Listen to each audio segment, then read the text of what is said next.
Hello everyone, I'm Roxanne and welcome to this short set. In the next 15 minutes, we're going to be looking at how to set you up for success and how to build great workplace relationships. For this short set, you'll definitely need something to take notes on because we'll be looking to cover the following: how to identify your skills, what are workplace relationships, how to manage conflict, how to build great workplace relationships based on how you like to work, and lastly, how to make work more fun and enjoyable. So let's get into it. On this screen, you'll see lots of different skills. These are some of the most wanted skills by employers in the workplace. I want you to pause this video and list 3 skills that you think you're good at and 3 skills you'd like to improve on and become better at. Keep these skills in mind as they'll become very handy later on in the session. Now you've had some time to pause the video and think about your skills, let's take a look at one of the most important aspects of setting you up for success in the workplace. These are workplace relationships and how you work with others. So what is a workplace relationship? A workplace relationship is a platonic relation between you and your colleagues. A workplace relationship is like any friendship or mutual relation that you've had in the past. Having great workplace relationships are extremely important as they can help with a number of aspects at work, including helping to make work more fun and enjoyable, helping you to achieve a promotion or appraisal, helping you to get your work done more efficiently, and lastly, making you less likely to want to quit your job. As you can see, having functional workplace relationships can be really helpful in setting you up for success. Like any relationship though, it's really important to establish boundaries and think about what you actually want to get out of the relationship with your colleagues. Do you want to build a genuine friendship? Do you want the relationship to be based off trust? Do you want their feedback? Or do you want them to be honest with you? Or do you want this to be a mentoring style relationship? It's very important to establish which kind of relationship you would like to build with your colleagues, as this will help you to understand how to build this relationship and what you need to do in order for it to be a success. However, again, like any relationship, there may be conflicts with you and your colleagues. You'll need to think about how you'll manage this conflict. Will you do the following? Use communication to help you solve your differences, involve a third party and use mediation. Will you use self-control? Or will you handle the situation by depersonalizing it and using active listening? How you resolve conflict is just as important as how you build relationships. Always bear that in mind. So now you understand more about what you'd like to get out of the relationship and how to resolve conflict, let's look at how you actually go about building these relationships. The Insight psychometric test is a great tool for identifying how you and others like to work. Lots of employers use this test in the workplace to help their employees build great relationships and understand how others and themselves like to work. Let's now do a short activity which will help you identify how you and others like to work based on the psychometric test we just discussed. Take a look at the instructions on screen.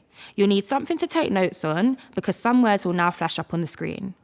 There will be 4 slides and you can pick 1 or more words from each slide. And remember, some of the words on one slide might resonate more with you, and that's totally okay. So let's get into it. I'll give you some time to write down any words that you think relate to you. First, we have fiery red.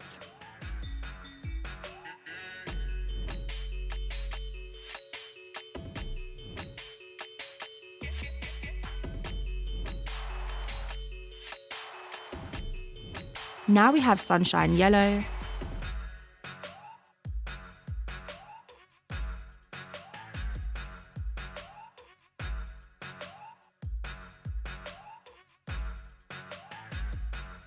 We've also got earth green.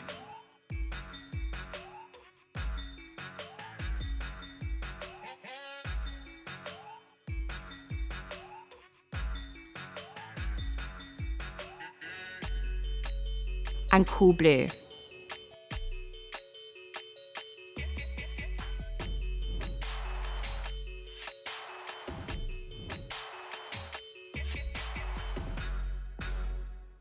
Now you've had some time to make a note of the words that resonate with you the most, let's look at what all these different colours and words actually mean.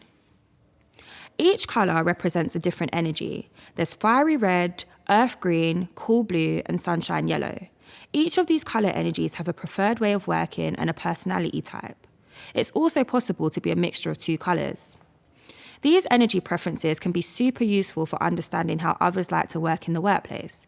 For example, when dealing with a fiery red energy, make sure you're direct and to the point and you focus on objectives.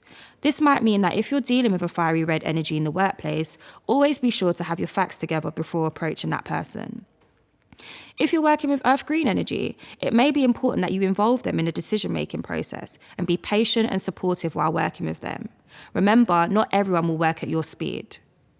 If you're working with cool blue energy, it may be useful when working on a project that you're well prepared and thorough, letting them consider the details of what you're saying.